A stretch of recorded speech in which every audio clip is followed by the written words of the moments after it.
Zebra Podcast, el podcast sobre altas capacidades presentado por Ana Roig.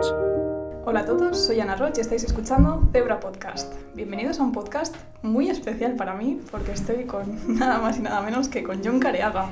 Hola. Bienvenido, Jon. Gracias. Es, para mí un sueño estar hablando Joder. contigo.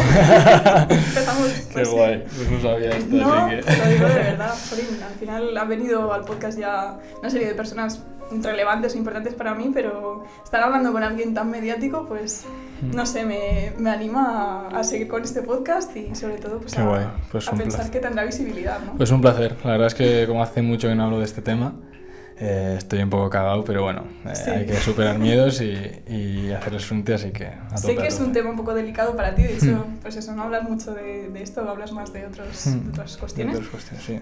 Por eso había pensado que podíamos empezar hablando de tu activismo, Sí. del medio ambiente y de un poco tu lucha personal, ¿no? Sí. ¿Cómo es todo esto? ¿En qué momento decides tú O sea, ponerte así a favor del planeta? O sea, he tenido el privilegio como de vivir en un pueblo del País Vasco, pequeño, Zumaya, rodeado de montañas, Qué bonito mares. Zumaya. Es bonitísimo. Estoy enamorado de mi pueblo. Y bueno, ahí pues al estar todo el rato en contacto con la naturaleza, pues he generado una serie de conexión que hace que termines respetando, ¿no? Porque al final, bueno, pues lo que si conectas con algo, terminas amándolo y cuando lo amas, pues lo respetas. Claro.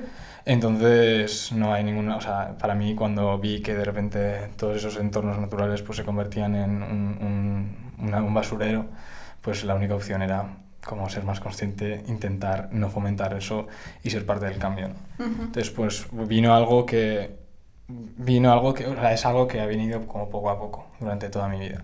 Luego es verdad que tuve un punto de inflexión con 20 años, me fui a Bangladesh a grabar un documental de cómo la industria de la moda afecta a las personas y al planeta y bueno, pues la verdad es que fue un punto de inflexión muy heavy por todo lo que viví ahí y incluso ahora pues hace que el mundo me duela un poco y que no pueda gestionar ciertas emociones, que no pueda gestionar ciertas vivencias que viví ahí o que igual pues eran unos ojos muy jóvenes que igual no estaban preparados para ver todo lo que Algo vieron. tan duro, ¿no? Entonces, bueno, pues ahora me estoy dando cuenta también por las vivencias que he tenido que es algo que todavía, después de 6 años, todavía me sigue afectando y que realmente me duele. Me afecta en las relaciones, me afecta en mi día a día, me afecta en mi felicidad y me afecta en muchísimas cosas. Entonces, como ahora mismo estoy en un momento donde, bueno, pues intentar vivir de una manera donde me la suda todo un poco más, todo un poco más y eso, pues intentar como reconocer como que el mundo está mal y que tampoco es mi responsabilidad y que podemos como hacer cosas, pero hasta cierto nivel, ¿no? Sin dejarnos nuestra salud mental de camino. Supongo que el hecho de ser una persona altamente sensible y todo y que te afecte todo tanto, quizás no ayuda al día a día, ¿no? Entiendo también que, a mí me pasa, que te genera como muchísima impotencia, pero a la vez sabes que puedes hacer hasta donde puedes hacer.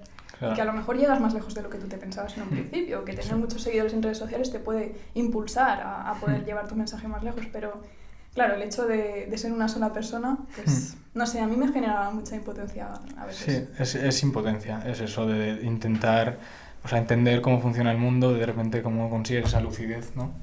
Y ser consciente duele, y ser consciente duele cuando es una sociedad donde no es consciente y que incluso pues hay mucha violencia en todos los sentidos, ya no como física, sino ya de cómo tratan nuestros cuerpos, ¿no? Además, sí. que es como que están muy normalizadas ciertas cosas. Sí, como el hecho de comprar una camiseta para sentirnos aceptados o tapar ciertas carencias que nos han creado las mismas empresas, que nos han hecho entender que lo mejor para ir a la moda y ser aceptado socialmente, pues ser consciente de eso es complicado y no serlo también también lo es. O sea, es que vivir es complicado en general en esta sociedad de mierda. Yo creo que en realidad forma parte del hecho de ser humanos el hecho de no poder ser coherentes con todo lo que hacemos. O sea, creo que intentar obsesionarnos o, no sé, intentar ser súper lógicos con todas nuestras acciones podría ser una tendencia, podría ser algo que intentáramos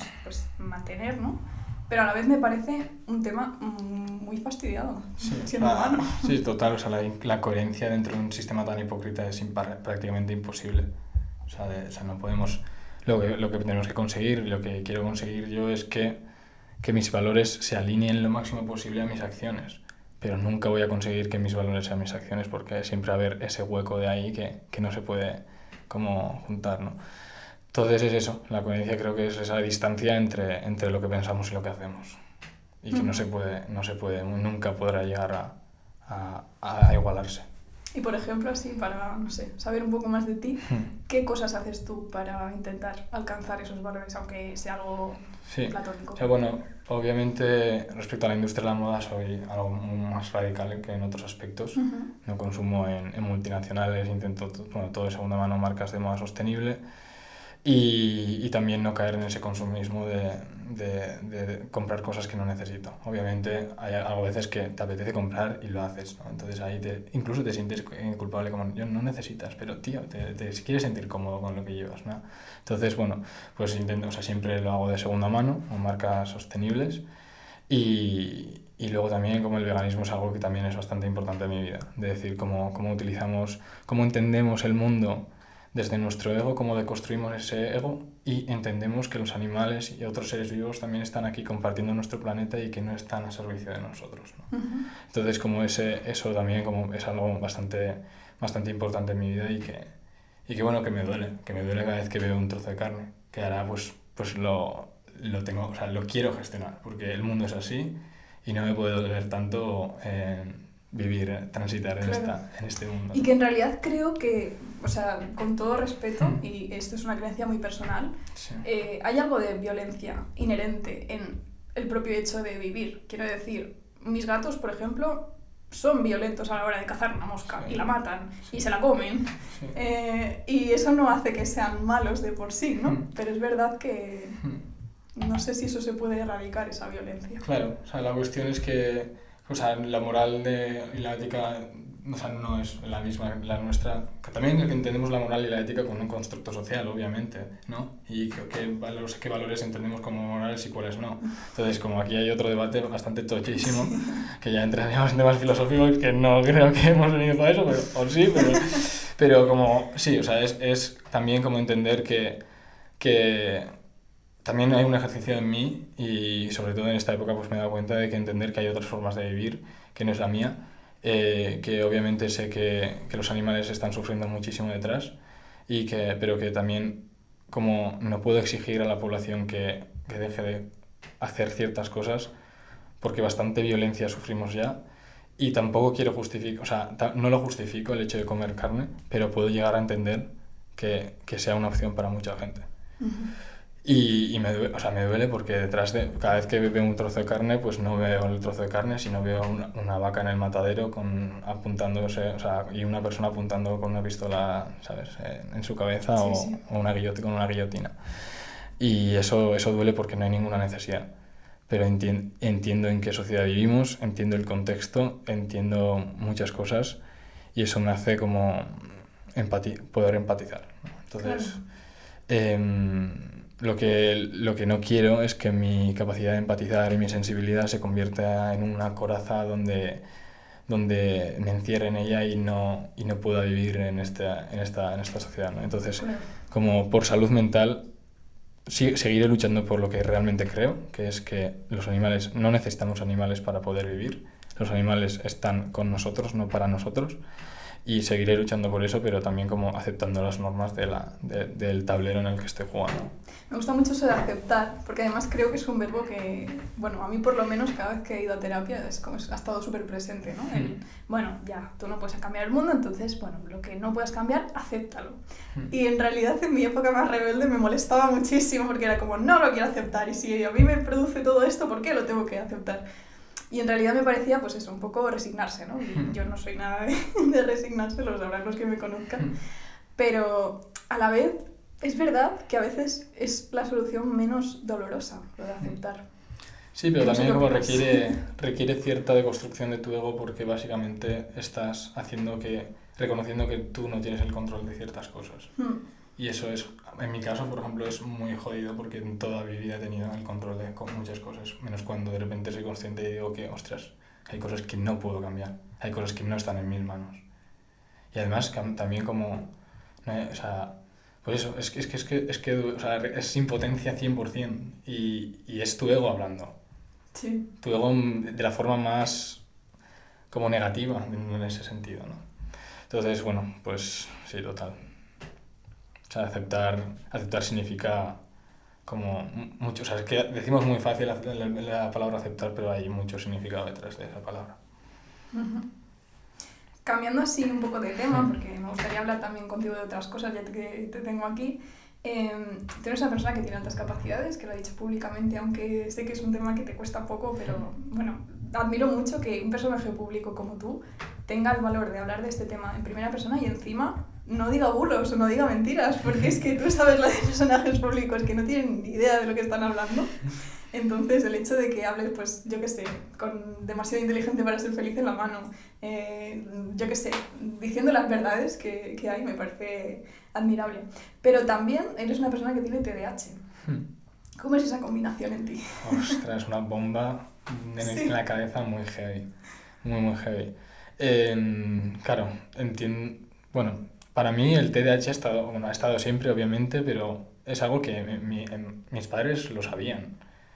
Y yo, o sea, es que la cuestión es que aquí cuando se juntan esta doble excepcionalidad, hay una cosa que tapa la otra y la otra tapa la otra. Entonces es como súper complicado de decir como, vale, esto viene del TDA o esto viene de altas capacidades, pero bueno, no sé, o sea, tampoco hay que entenderlo todo, ¿sabes? O sea, también es esas ganas de tenerlo todo bajo etiquetas y controlado, pues eso también es algo que estoy trabajando, pero es eso que intentar como, bueno, eso, que el TDA pues ha estado ahí, ha sido tapado por las altas capacidades y que por eso no ha sido detectado hasta los 24 años que tenía. Entonces, como, bueno, podemos hablar de la falsa identidad que te genera crecer siendo una persona que realmente no eres, porque no te conoces, ¿no? Y siendo un hombre, que eso también, Exacto. Pero es que es un tema que, ostras, las mujeres tenemos pues tasas muy bajas de detección, tenemos otros problemas, pero es que los hombres lloráis y es como, está llorando. Sí. Y 1000 etiquetas feísimas que no corresponden, pero están ahí, ¿no? Sí, total. ¿Cómo es todo eso? Bueno, yo no lloraba hasta... O sea, Bangladesh, la experiencia que he vivido en Bangladesh me desbloqueó absolutamente todo. También incluso la manera que me relacionaba con las personas, incluso la manera que sentía. Yo no lloraba hasta los 20 años y ahora lloro todo el rato. Porque me permito sentir, se desbloqueó algo que dices como no sé qué ha pasado aquí, pero me permito sentir. Y también como... No sé, intento entender por qué ha pasado esto y entiendo que como he crecido con una falsa identidad, una máscara que no me pertenecía, o al ser humano, al ser un animal que quiere encajar, un animal social que básicamente hará todo lo posible para encajar en ciertos cánones y en ciertos ámbitos, o sea, en grupos sociales, pues tiene una herramienta que es, pues eso, esconderse y ser una persona y convertirse en una persona que realmente va muy en contra de su identidad verdadera, ¿no? Entonces, bueno, pues también como muy relacionado con la masculinidad, el hecho de todos los cánones impuestos o todos los estereotipos impuestos respecto a lo que es ser un hombre, pues el llorar tampoco está aceptado en ese sentido, ¿no? Entonces, bueno, pues te das cuenta de que ya no sé si es por eso, ¿no? Simplemente pues el hecho de desarrollarme con una identidad que no es la mía, pues me bloqueaba muchos sentimientos. Como muchos sentimientos, yo no era capaz de sentir nada por nadie, no era capaz de sentir atracción emocional. Entonces, como eso es por eso, porque has desarrollado una serie de apegos que realmente te están haciendo daño y te están bloqueando sentimientos. Desde luego. Y entonces, obviamente, no voy a llorar por algo, o sea, cuando lloro es porque realmente siento algo. Y sí, si no sientes... se desencadena, pero Exacto. que por algún motivo, no es que Sí. aparezca ahí de repente. Entonces, claro, si no sentía, ¿cómo me iba a llorar? Claro. Hasta que de repente me fui a India, luego a Bangladesh y ahí pues se desbloqueó muchas cosas. Muchas cosas. Lo veo como algo súper positivo eso, pero también como el mundo me duele más desde entonces. Claro, como ser consciente de repente de Sí. todo eso, ¿no? Sí. Ya. Es que, de hecho, pienso que llorar se ha patologizado mucho. Es decir, parece que si eres una persona que llora mucho, pues o tienes depresión, o estás en algún proceso de duelo, o estás en un momento muy malo de tu vida. Pero en realidad creo también que las personas neurodivergentes, en especial pues las que somos muy sensibles, que tenemos mucha empatía, sea por el motivo que sea, o las personas altamente sensibles, que no tienen por qué tener alta capacidad, lloramos mucho más que la media, si es que hay una media y eso es realista, y bueno, podríamos indagar mucho, ¿no? Pero, y eso no tiene nada de malo. Yeah. ¿Cómo enseñamos esto a no, los niños? Para mí es una manera de liberar cortisol de una manera, o sea, muy heavy, de decir como, guau, se me está petando la cabeza, voy a llorar. Y me siento de putísima madre. Descargas, claro. Sí. Y es verdad que han descubierto que en las lágrimas hay cierto cortisol, ¿no? Sí. Como pues eso, como, tío, que está diciendo la ciencia que llores para que te liberes.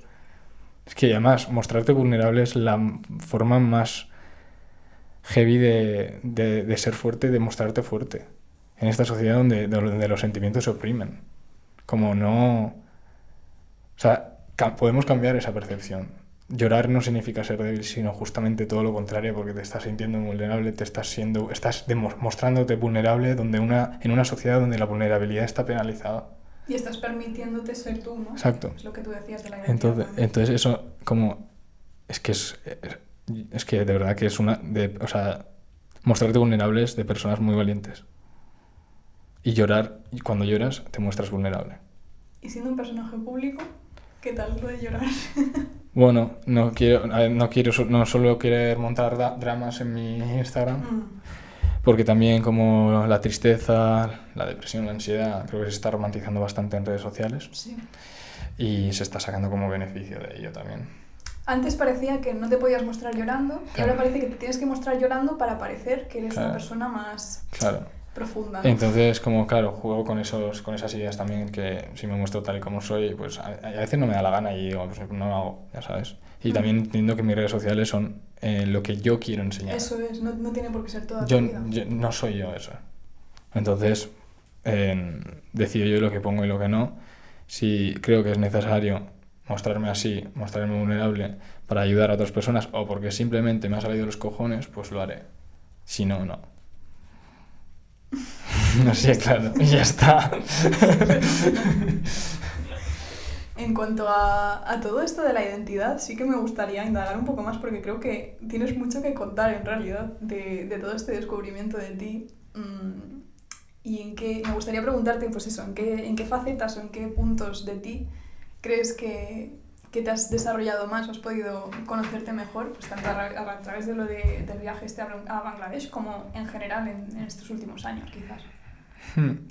Creo que muchas cosas, ¿no? La manera de mostrarme al mundo, de encontrar mis hobbies, encontrar lo que realmente me gusta, encontrar una alternativa de vida totalmente diferente a la que está impuesta. Me mudé a una furgoneta porque sé que, bueno, pues ahí dice como, ¿qué haces yo mudándote a una furgoneta? Y yo, ¿por qué no? Que me apetece. Luego fue una hostia increíble que podemos hablar de ello. Sí. ¿Y eso? No, ahora me da curiosidad. Pues eso, de repente te das cuenta de que te vas a una furgoneta solo y te sientes solo. Y es como, hostia, es que no hay nadie cerca. ¿Y eso te afectaba mucho? Me afectó. Fue un punto de inflexión muy heavy. Muy heavy de darme cuenta que necesito conexiones más profundas. Y que necesito desarrollar conexiones más profundas. Y la soledad es eso. Es algo que... no sé cómo definirlo, pero un estado de alarma donde te dice que necesitas conexiones más profundas. Es algo y no es nada malo, es que decías como, tú, te estás sintiendo solo, necesitas esto. Claro. Y obviamente no estoy hablando de estar solo, ¿no? Porque me encanta estar solo. Simplemente como esas conexiones profundas que realmente necesitaba en esos momentos. Que igual en mi entorno pues no lo encontraba por ser muy diferente, neurodivergente, altas capacidades, TDA, lo que quieras, no encontraba. Y yo quiero muchísimo a mis amigos de toda la vida, les quiero muchísimo, pero igual eso era algo que no podía tener en ellos, ¿no? Claro. Y les sigo queriendo y me llevo de putísima madre con ellos. Pero bueno, desde entonces pues he desarrollado otro tipo de conexiones más personales, más emocionales, más sensibles, muy neurodivergentes, muchos de ellos altas capacidades, que tampoco sabían, pero... Al final pasa mucho esto, ¿no? Que pues eso, tú empiezas a conocerte mejor, empiezas a descubrirte y de repente pues empiezas a tener amigos que si uno no es autista, pues el otro sí, que si uno no tiene otras capacidades, el otro también, y a veces no lo saben ni ellos, pero es como la forma de vivir, la forma de ver el mundo, la forma de relacionarse, de vincularse, todo eso, es que es completamente diferente. Es lo que tú dices, a nivel superficial pues te lo puedes pasar súper bien, pues eso, con los amigos de toda la vida, con los compañeros de clase de hace 1000 años. Pero tú necesitas algo más. Bueno, a mí me pasa, ¿no? Sí, es como que tienes un mapa donde tú tienes que colocar o quieres colocar cada persona en lo que realmente te aporta, ¿sabes? Y hay personas para salir de fiesta y ir al monte y disfrutar yo qué sé, de cualquier cosa que haces con esa persona, y hay otras personas que están más para otras cosas, como para tener conexiones más profundas, para tener conversaciones más profundas, y simplemente y todos te aportan de una manera diferente. Pero todos son necesarios. Entonces es como saber a cada persona en ese mapa de relaciones dónde está, colocada, ¿no? Exacto, y qué función tiene. Y el por qué es importante como cuidar esa relación también, ¿no? Sí. Porque si al final no sabes por qué yo soy amigo tuyo, por ejemplo, no voy a cuidarlo, porque no tengo la razón suficiente para hacerlo. Eso es, no hay una razón de ser otras. ¿No te pasa que es muy difícil encontrar personas afines a este nivel? Sí, creo, o sea, he tenido la suerte de que de repente he encontrado un grupo que me siento súper bien. La verdad es que tenemos problemas, como muchos dramas, pero es como que nos entendemos muy bien, y las palabras a veces sobran mucho también. Entonces es lo guay, es muy guay eso. Es verdad que a la hora de generar relaciones interpersonales, pues hasta ahora pues ha sido como algo, o sea, más como románticas, ha sido algo bastante, o sea, ha sido bastante jodido.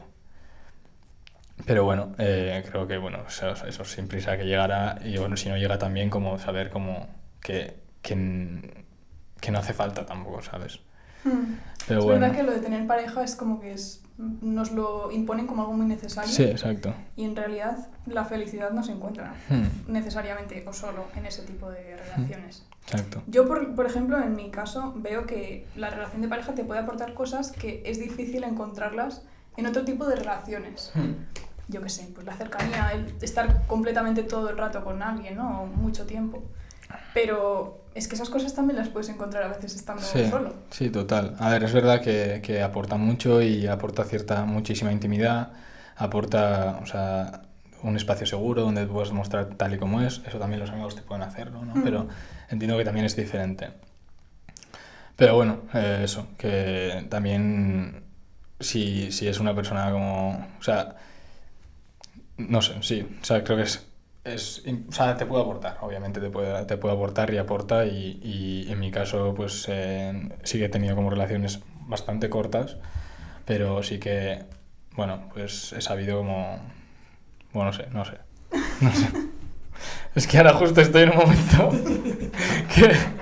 que no sé, este tema no bueno, prefiero cambiamos no. de tema, no te Cambiamos de preocupes. tema. Vaya tela. Siguiendo un poco con lo de las relaciones que sí que me interesan, no románticas ni afectivas, ¿cómo era todo esto en tu infancia al estar tan metido todavía en esa máscara, por así decirlo? Bueno, infancia, adolescencia e incluso edad adulta, si consideramos que 23 años es edad adulta. Infancia lo veía como algo, como yo pensaba que todo el mundo era igual que yo y punto, y asumes que entiendes la realidad en base a la tuya. Entonces cuando tú piensas de una manera, piensas que todo el mundo está pensando de esa forma. Esto es muy de altas capacidades también, ¿no? Claro, entonces como para mí es lo normal pensar así. Entonces te decía como, vale, ya está, pues todo el mundo está pensando lo mismo que yo, y luego había cosas que era como, uy, no, pues igual no, pero bueno, da igual, ignorabas, porque no sabes, o sea, yo qué sé, no sabes que eres diferente, no tienes ni puta idea. De repente sueltan como, te sientes, sí, es verdad que hay momentos que te sientes diferente, pero por tu salud mental, por esa necesidad de adaptarnos y encajar, pues lo ignoras. Luego llega como pues eso, de pequeño, pues igual me gustaban otras cosas muy diferentes al resto. Me gustaba mucho más como los animales, como la naturaleza, era muy friki. Y me gustaban cosas diferentes, pero luego también jugaba al fútbol para disimular, ¿no? Claro. Pero bueno, también me divertía, o sea, que no he tenido una infancia de mierda. Entonces, como me divertía, yo qué sé, igual también como esa validación externa pues me generaba cierta dopamina, ciertos estímulos que me hacían bien también, ¿no? Sí, claro.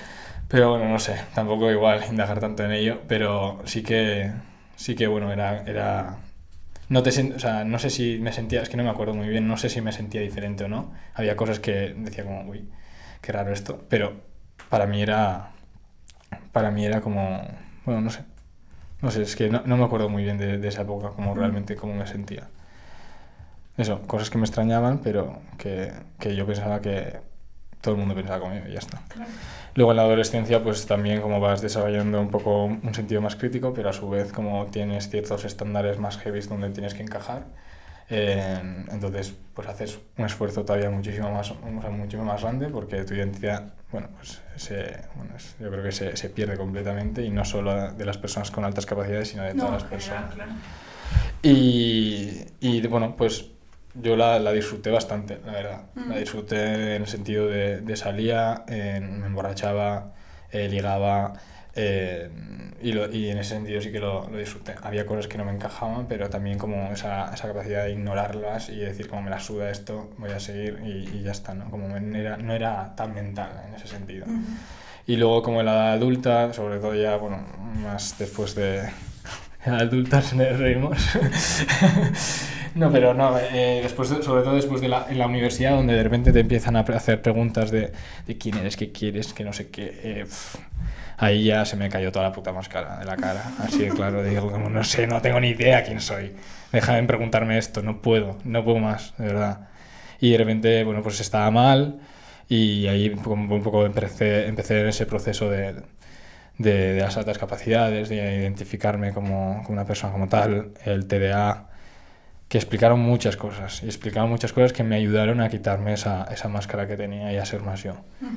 Entonces, bueno, pues sí, la verdad es que, bueno, pues fue una identidad nueva también, y luego a partir de ahí también como sexualmente me fui descubriendo de otra forma a relacionarme no solo con chicas, sino también con chicos.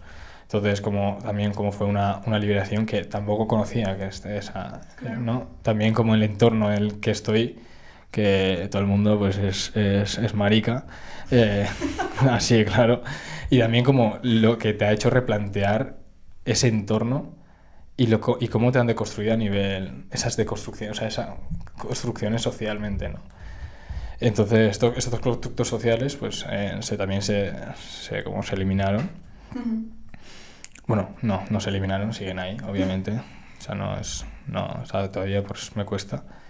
Pero bueno, eso que fue como un proceso de encontrar tu identidad más allá de lo que está impuesto, ¿no? Y de la norma.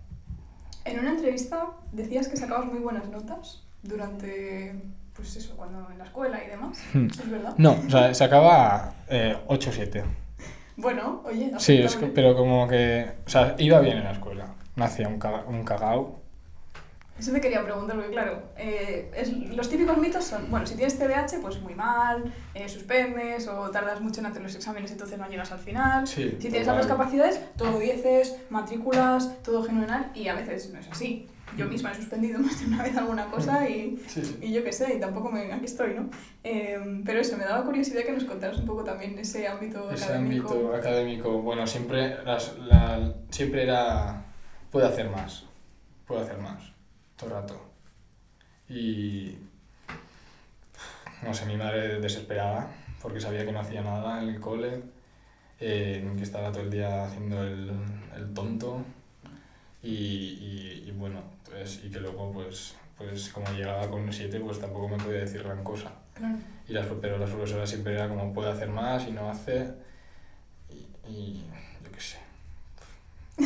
Es que no sé, es que tampoco quería hacer nada, y ahora lo veo y digo pues tampoco, es que si pudiera cambiar eso no lo cambiaría, porque yo me lo pasaba muy bien, en el cuarto de la ESO y tercero de la ESO me lo pasaba muy bien. Iba a gusto al cole. Sí. Sí, iba muy a gusto. Esto sí que es una novedad. Sí. Me encantaba, la verdad, porque me lo pasaba muy bien. Y nada, pues un poco pieza, pero luego también como un poco manipulador, como un poco pelota. Entonces no me caían las broncas a mí. Bueno, muchas cosas. O las profesoras como mis tutoras no se atrevían a decir nada malo de mí cuando estábamos en reuniones. Y mi madre desesperada de decir como este tío... como, pues eso, les engaña a todas, digamos, de alguna forma, sí, pero sí. No sé, como era simpático y majo, pues, yo qué sé. Pues pasaba, ¿no? Sí, pasaba. Pero bueno, todo el rato hablando, a la calle también me solía ir a veces, me echaban a la calle a veces.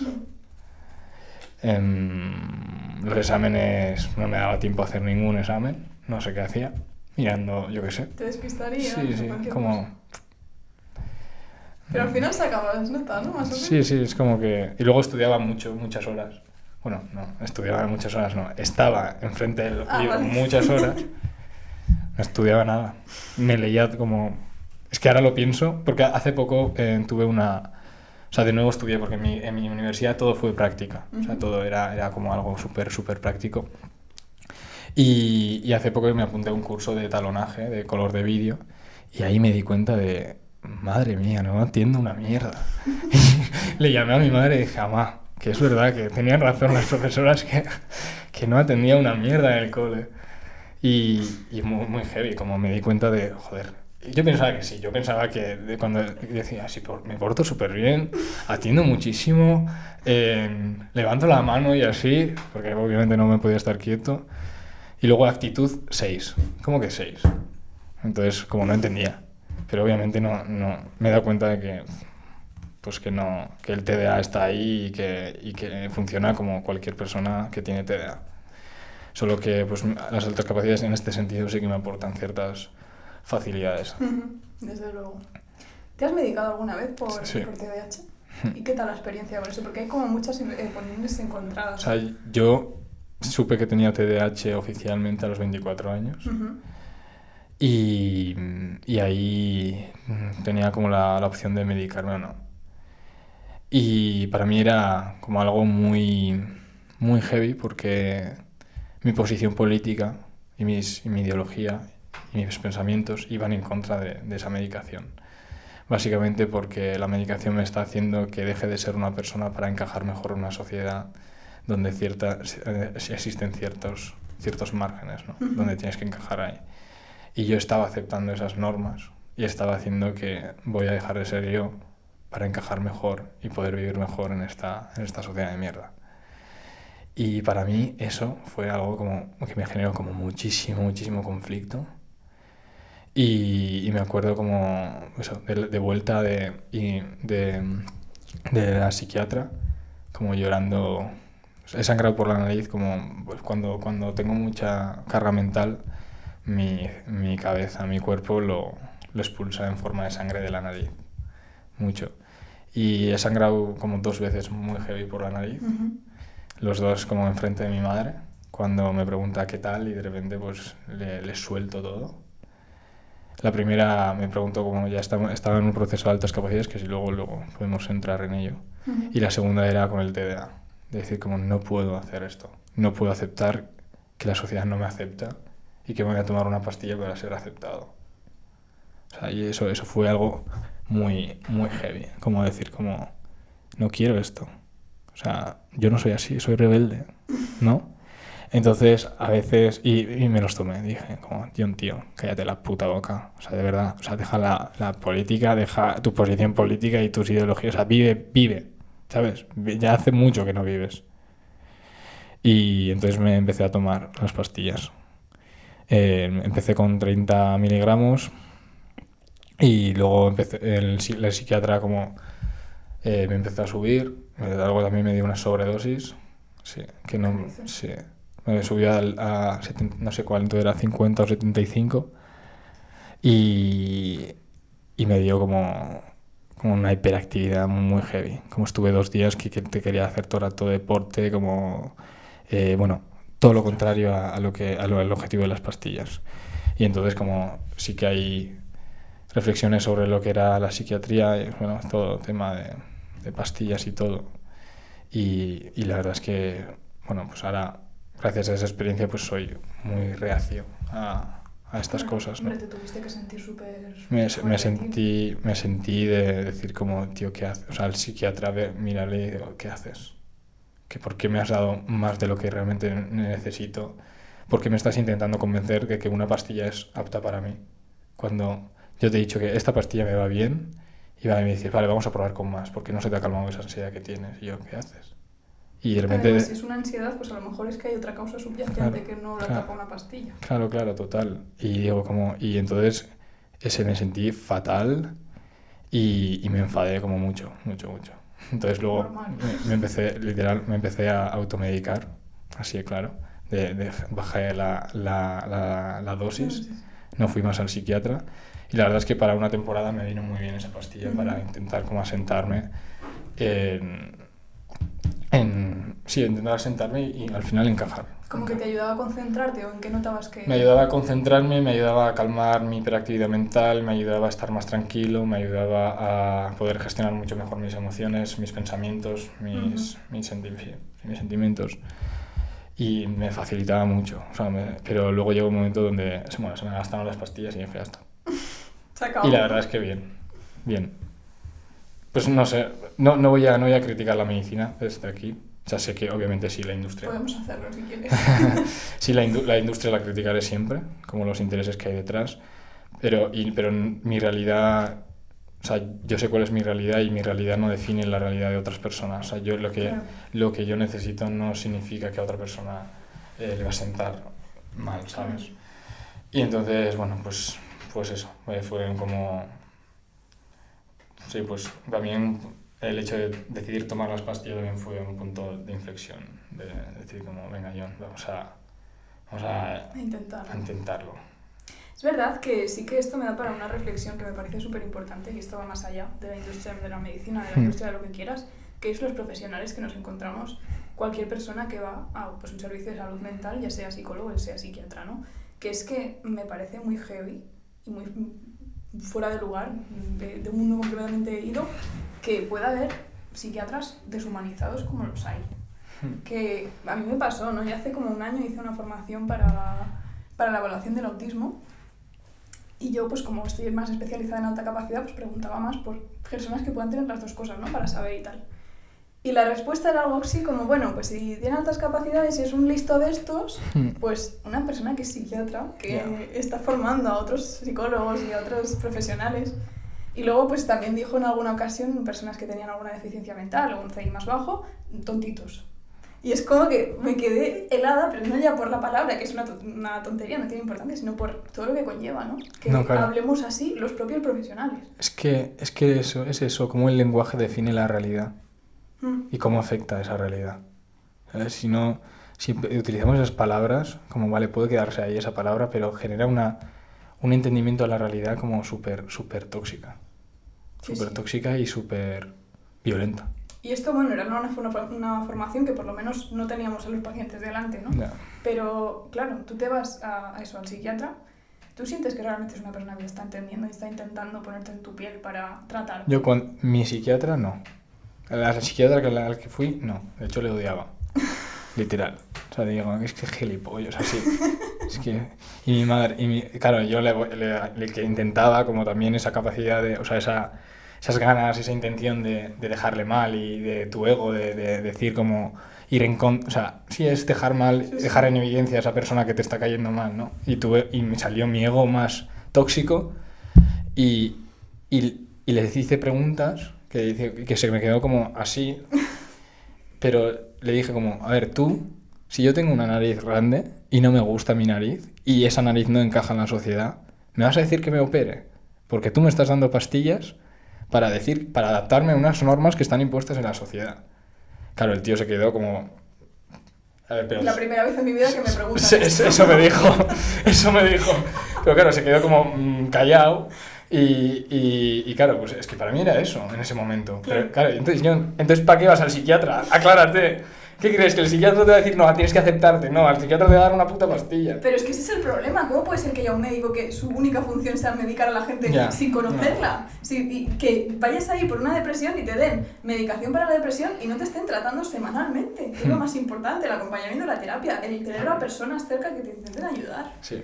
Me parece demencial, perdón. Sí, total. Que... No, total. Pero bueno, es como llegué a casa y mi madre ya una vez más, como sabía lo que había pasado perfectamente. Mis padres me conocen muy bien, sobre todo mi madre. Suele pasar.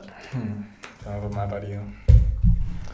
Y nada, pues eso, pues un poco sí que esa crítica hacia esa manera de solucionar, entre comillas, los problemas. Pero bueno, me sirvió y fue una etapa, esa pastilla, como cada vez que me lo tomaba veía como...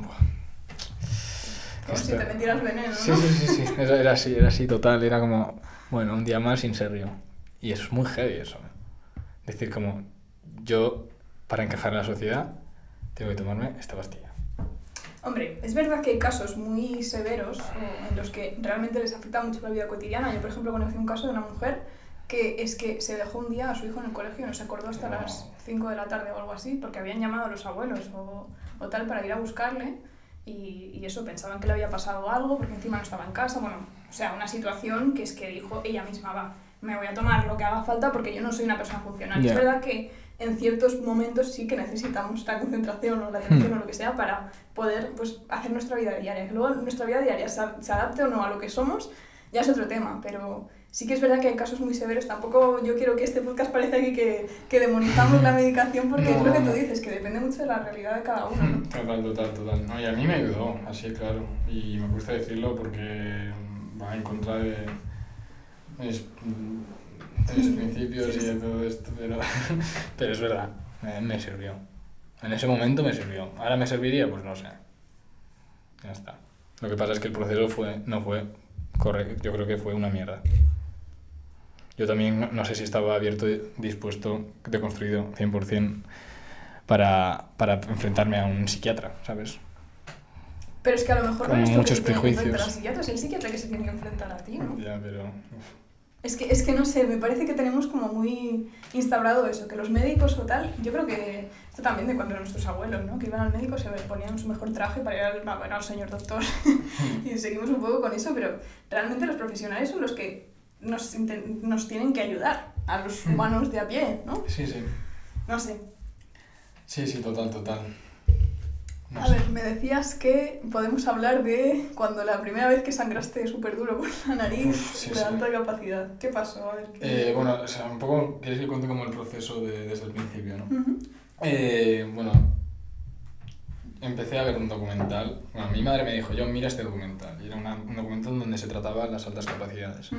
Creo que se trataba de una manera como bastante estereotipada, como que son respecto a los que son las altas capacidades, con muchísimos prejuicios y muchísimos sesgos o constructos sociales. Sí. Pero bueno, en el último momento hubo una entrevista que hablaba del overthinking, de cómo la cabeza es una máquina que no para y como yo pensaba que era no normal y es verdad que se repite en muchas personas, pero lo mío era como que no puedo vivir con esto. Se me está petando la cabeza. Entonces, como me sentí muy identificado con esa persona y de repente como se me cayó como una lagrimilla y digo como, ¿qué pasa aquí? Como algo ha pasado aquí que no estoy entendiendo lo que está pasando. Porque mi madre me ha dicho que me vea este documental y yo al final del documental esté llorando. Entonces me fui a mi habitación y puse en Google, ¿cómo sé si soy una persona con altas capacidades? Es que es la historia de tanta gente. Pero sí, qué bien que lo estés contando, la verdad. Y de repente me leí 15 cosas y dije, madre mía, mara de Déu. Ahí, o sea, estaban las 15 y empecé a llorar como vamos.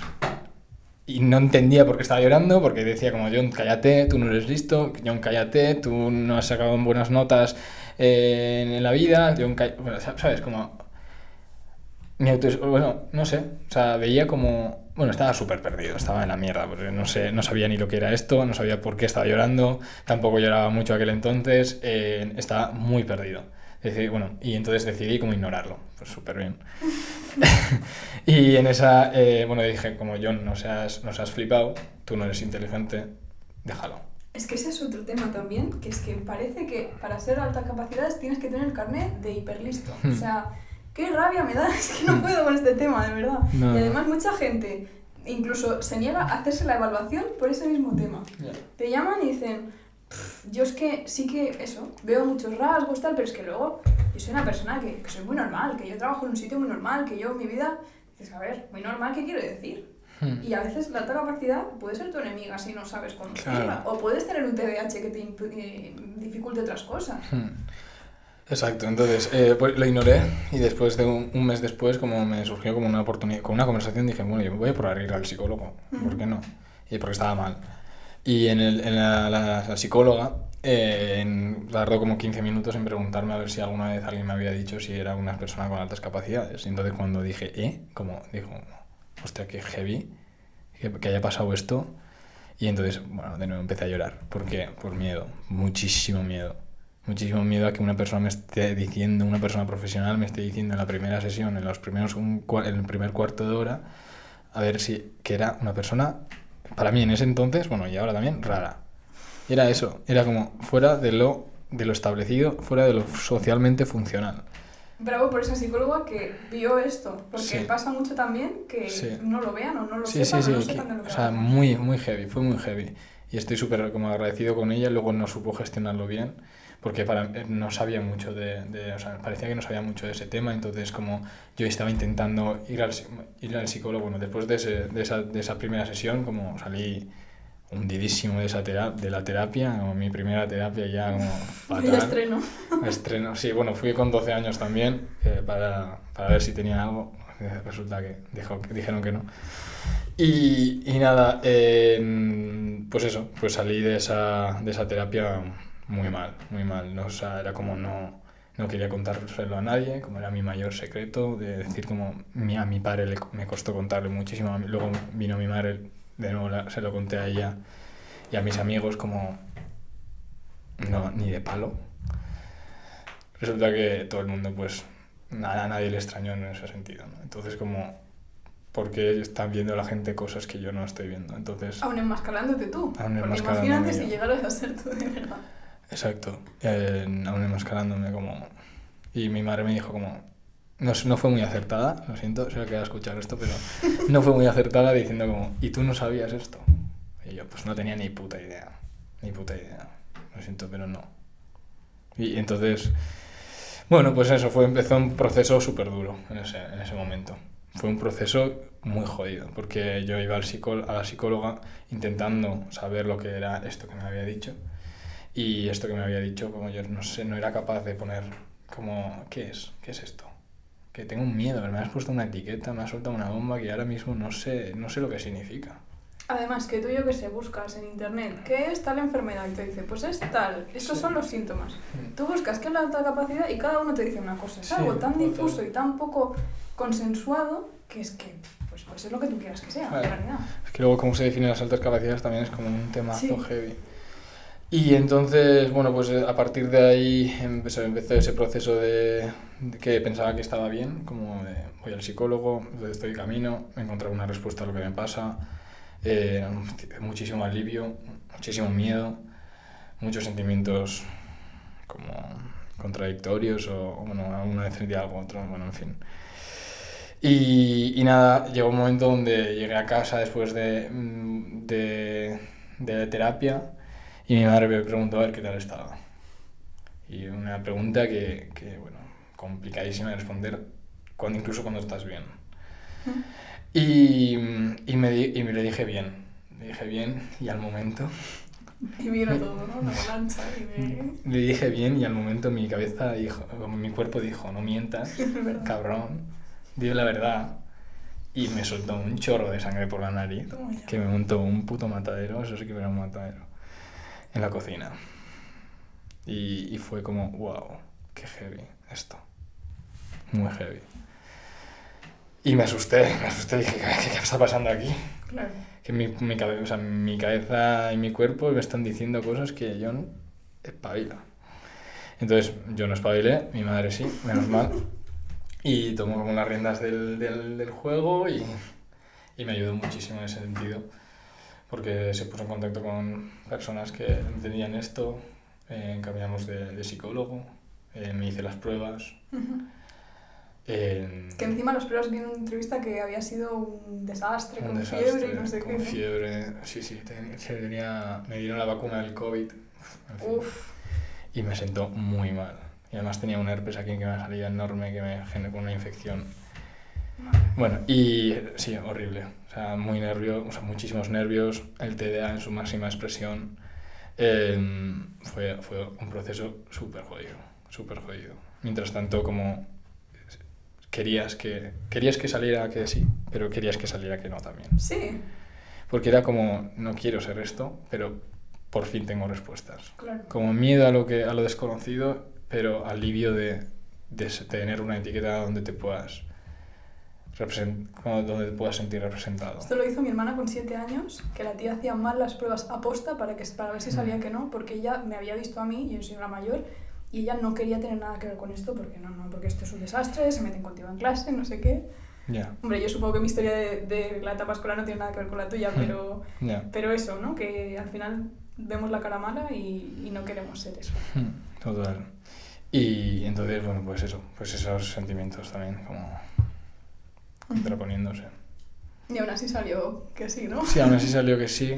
Es verdad que, bueno, salió como, no sé cuánto era, 128, algo así. Pero eso, que analizando las pruebas, pues tenía como 99 en el porcentil, era como racionamiento perceptivo 99, sí. Luego el otro 97 y luego de repente memoria de trabajo 66. Muy típico de un TDAH. Sí, y entonces dije, no, como, vale, pues nada, no tengo memoria. Me lo creo. Ya está, ¿no? Ya está. Es que me dijo la persona que me hizo las pruebas, me dijo, es que se te olvidan las cosas, eres muy despistado porque tienes una memoria de trabajo. Es surrealista, o sea, ni que estuviéramos en un sketch ahora mismo. Es que entonces tienes una memoria de trabajo muy pobre. Y entonces, bueno, pues eso, pues entonces yo voy y dije, pues oye, tú que sabes, obviamente, es esto. Y yo le dije, pero yo creo que tengo TDA también. Y me dijo, no, eso no creo que sea eso. Yo, vale. Entonces, bueno, pues dije, bueno, me ignoré. También como mi autoestima subió, es decir, como cuando me identifiqué en un grupo de personas que se identificaban como yo. Uh-huh. Y entonces como tu autoestima sube también, como te sientes más seguro, también como se aceptó en mi entorno, obviamente. No sé qué miedo tenemos que tu entorno te acepte, como si siempre te van a aceptar, ¿no? Y si no te aceptan, pues es que exacto, no es ahí. Exacto, no es ahí, total. Y entonces mi entorno lo aceptó súper bien, no montaron el drama que en mi cabeza estaba. Simplemente dijeron, vale, ya está. Y entonces, bueno, pues bueno, estaba a gusto con esa etiqueta. Uh-huh. También como las etiquetas, que él mencionó en la otra entrevista de cómo, qué función tienen, ¿no? Que sí. si funcionan de manera descriptiva, puede ser una relación muy tóxica con esa etiqueta. En cambio, si consigues que te funcionen de una manera representativa, eso es. Pues creo que ahí puedes encontrar muchísimas respuestas que te ayuden a no sentirte tan solo, porque al final una etiqueta también lo que hace es agrupar a un grupo de la redundancia de gente. Entonces, si tú estás que dices que soy muy raro, es que no encajo, no sé qué, y de repente te dicen, no, pero es que tú encajas aquí. Y dices, pues sí. Hombre, pues puede tener su utilidad también. Sí. Pero es verdad que creo que hay más etiquetas de las primeras que de las segundas. Sobre todo en niños, pues vago, tonto, bueno, mil cosas, ¿no? Sí, exacto. Y bueno, eso, pues me estaba a gusto pero también como sentía que no encajaba del todo. Había algo que se me escapaba y era el TDAH que estaba ahí. ¿Qué notabas que no era igual? ¿O simplemente era una sensación? Como no me parecía que se justificaba. La memoria de trabajo no pensaba, o sea, no tenía sentido lo que me decía esa persona. Decía como, la memoria de trabajo no me puede afectar esto, de esta forma. Obviamente siempre he sido hiperactivo, siempre no paro quieto en eso. A ver, es que soy un TDA de manual también. O sea, no sé, ni en la escuela, no sé, como como el chico era socialmente funcional, nos la suda. Y obviamente hay personas que igual tienen más necesidades, no digo que no, pero claro. Pues que eso de más y menos a lo mejor serán diferentes, pero necesidades tienen todos los niños. Claro, que igual mis necesidades no se veían en la infancia, sino igual más en la adolescencia o la edad adulta, cuando de repente pues así te has desarrollado siendo la persona o pensando que eras la persona que no eres.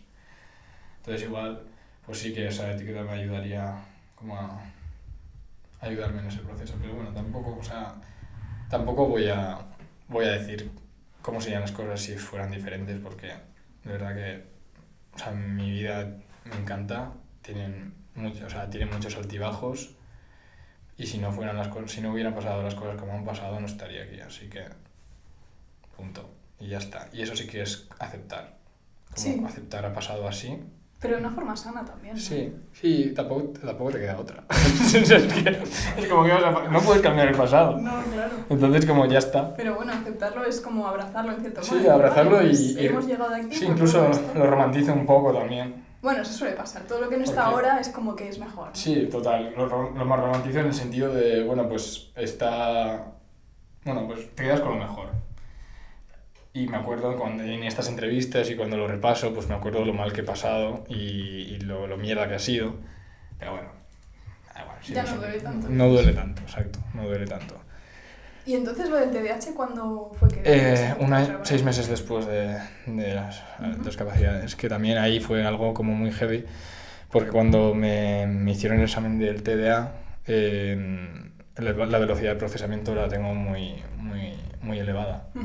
Y las personas con TDA a veces sí que tienen esa velocidad de procesamiento muy elevada, pero también como hay casos que muy mal. Muy baja. Sí.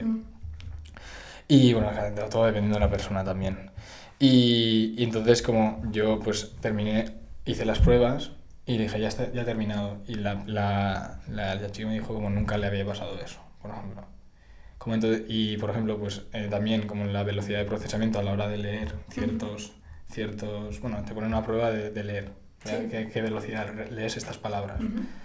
Y el esquema, digamos, que el máximo estaba en un porcentil y mi puntuación estaba fuera de la hoja, digamos. O sea, pero es que si tienes una inteligencia verbal superior al 90% de la población, ¿cómo no va a salir rápido también? Sí, o sea, sí es eso, pero también como ese sentimiento de tampoco encajar en esa etiqueta, claro, me generó como, wow, o sea... Sí, empecé a llorar en el test, decir como, esto tampoco, aquí tampoco no puedo ser un TDA normal. Claro. Entonces, bueno, también como dramatizando todo un poco, pero era como, para mí era ese sentimiento de decir como, Jon, tío, o sea, a ver si puedes encajar dentro de...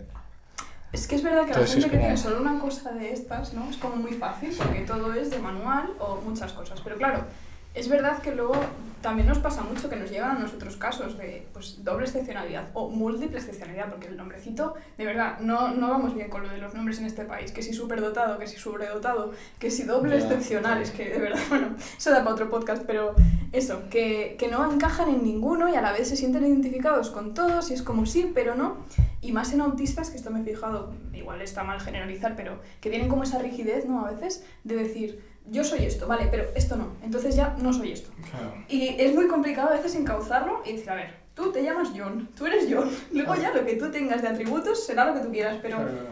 O sea, yo también tengo esa tendencia a intentar, en esas ganas, en esa intención de tener todo bajo control, tengo esa necesidad falsa de encajar en etiquetas. Claro. Y mi psicóloga me dice como... Ya está de etiquetas. Ahora me dices que tienes apego evitativo, luego me dices que no sé qué, ¿sabes? Como, o sea, deja de tenerlo todo bajo control, encasillado y perfectamente organizado en tu cabeza porque no, déjalo. Porque eso te hace daño y es verdad, porque es verdad. O sea, es que como, qué ganas de encajarlo todo en casillas. Que a veces es necesario y a mí... Desde mi experiencia, a veces me ha servido. Pero llega un punto que dices como, ya está, para, Jon. No, o es un proceso que ya se acabó, sí, ahora exacto. ya sabes esto, pues ahora ya ser más libre, ¿no? Exacto, sí, total.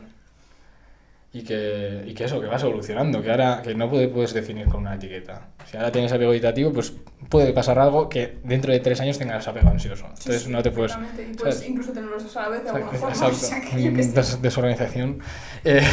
No, también es como una tendencia humana lo de catalogarlo todo en tablas, que esto es así o es asá, o parametrizarlo, y a veces es que no es ni así ni asá, es que es completamente diferente y no cabe en una tabla toda la realidad. Total. Entonces, como pues eso, sí que era esa necesidad de tenerlo todo bajo control, la que te incita a encajar en moldes. Pues no sé, te quería dar de verdad la enhorabuena, pero sinceramente, porque, jolín, es necesario que haya gente que hable en primera persona de todo esto, que hable desde pues la verdad y sin pretensiones de parecer más que nadie, ni de romantizar cosas que son como son y ya está. Así que enhorabuena y muchísimas gracias por haber aceptado la invitación. Joder, gracias a vosotras por hacer lo que hacéis, por poner esto en el centro del debate o en el centro de muchas conversaciones, porque creo que es súper necesario, y por conseguir que esta realidad pues se conozca, que para mí eso es como importante decir, como eliminar, intentar deconstruir lo que significa la palabra superdotada, lo que significa tener altas capacidades y intentar, pues eso, de construir para ayudar a la gente, ¿no? Al final. Entonces, bueno, pues eso, desde aquí como esa reivindicación de que pues, necesitamos como más medios, más recursos para poder ayudar a las personas, sea que la etiqueta que sea, ¿no? Totalmente. Y nada, pues que la salud mental pues que tiene que ser prioridad 100%, desde la infancia hasta la toda la vida. Sí. Y que para mí sí que tiene que ser algo público y algo accesible a todas las personas. Ojalá. Y desde ahí también, como soy como muy consciente desde qué privilegios estoy hablando, ¿no? Una persona que ha podido ir al psicólogo, que ha reconocido que tiene un problema y ha tenido la valentía de decir como necesito ayuda, que eso no nos lo enseñan. Entonces y no todo el mundo es capaz de hacer eso. Incluso el privilegio de poder permitirte pagar 60 euros por una terapia cada mes o 2 veces cada mes, o una vez a la semana, que sí que yo estaba como en momentos que quería ir una vez a la semana. Y ahora son 60 pavos. Pues es una inversión. Pero tienes que tener la posibilidad, claro. Exacto. Entonces como siento, ya que yo tengo ese privilegio, pues siento que ese privilegio requiere también cierta responsabilidad de ayudar o facilitar más cosas a la gente, ¿no? Entonces cuando, por ejemplo, tuve esa entrevista en Somos Estupendas, me llegaron muchos mensajes, muchísimos, diciendo qué puedo hacer y cómo me convertí en psicólogo de mucha gente y no, es algo que no era capaz. Obviamente no soy psicólogo. Que además a nivel de gestión emocional también claro. Es duro, ¿no? Llegar. Y yo quería ayudar a mucha gente, incluso tuve como conversaciones, muchos audios intentando compartir y llegó un momento donde no podía más de decir cómo responder a todas las personas y de intentar ser su pilar. Yo entiendo, porque yo si estuviera en esa situación y de repente me encuentro con esta entrevista o con esta que ahora mismo, pues que necesites respuestas, porque era lo que yo necesitaba en ese momento, y que me escriban, y 100%, pero yo ya llega un momento donde no os puedo responder a todos. Porque, básicamente porque tampoco tengo los conocimientos ni las capacidades para ejercer de psicólogo, ¿no? Porque yo conozco mi realidad, y conozco lo que he leído en el libro, y conozco lo que he leído en internet, pero ya está. Y eso no determina tu realidad. Pero bueno, obviamente pues había situaciones con las que me encontraba que era como, vale, esto sí que puedo ayudar en ese sentido. Y ahí sí que intentaba como aportar mi granito de arena. Pero eso como fue también como muy complicado, y también es complicado que la gente como te tenga referente en ciertos ámbitos y te idealice tanto. Otra vez las etiquetas, ¿no? John Careaga, experto en altas capacidades. Sí, total. Pero es que además como cuando una persona te idealiza, te condena a que le falles también. Entonces como es complicado. Y las redes sociales se idealiza muchísimo. Sí. Y las redes sociales se idealizan muchísimo, y entonces como esa presión también como la tengo... Bueno, pues por favor, si estáis escuchando esto, no acoséis a John. No. Nosotros tenemos correo electrónico, tenemos teléfono, podemos mejor. Simplemente porque yo encantado de a veces ayudar, si tengo la salud mental preparada para ayudar, encantadísimo, pero no tengo los medios ni las capacidades para hacerlo, así de claro. O sea, yo puedo hablar de mi experiencia, pero no sé cómo gestionar eso, ¿no? Entonces como... no sé. No. Para eso intentamos estar nosotros. Total.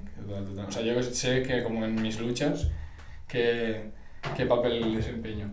En el activismo pues igual, concienciar, hablar, incluso salir a la calle y ejercer desobediencia civil, que lo he hecho. No estoy desde un punto de vista científico.